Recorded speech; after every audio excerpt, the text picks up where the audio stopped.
మీ ద్వారా తెలియజేస్తూ మరి అట్లానే ప్రతి ఒక్కళ్ళు కూడా చేయాల్సినటువంటి ఆలోచన చేయాలని చెప్పి ఈ సందర్భం కోరుకుంటూ మరి ఏదేమైనా ఇవాళ ప్రభుత్వాలు కూడా చిత్తశుద్ధి లోపించింది.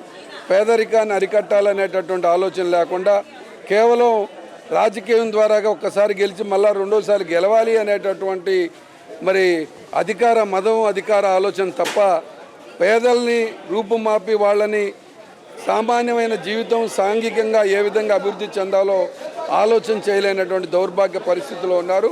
నాడు కాంగ్రెస్ అధికారంలో ఉన్నప్పుడు 11 వస్తువులతో కూడినటువంటి రంజాన్ తోఫా ఇచ్చేవాళ్ళం. కానీ ఇవాళ 1-2 వస్తువులు కూడా ఇవ్వలేనటువంటి పరిస్థితి. అది వాళ్ళు ఎప్పుడు వస్తారో తెలియదు. ఈ బండ్ల సిస్టమ్ వచ్చిన తర్వాత పూర్తిగా నిర్వీర్యం అయిపోయింది.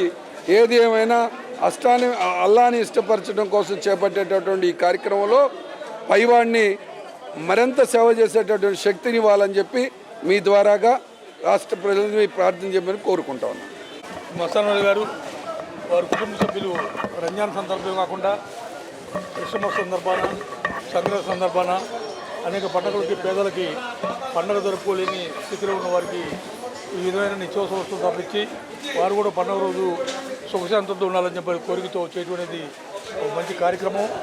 మస్తాన్ అలీ సహృదయుడు, శాసనసభ్యులుగా అనేక రకాల కార్యక్రమాలు చేయడం కాకుండా దేశ రాజకీయాల్లో కీలక పాత్ర వహిస్తున్న వ్యక్తి.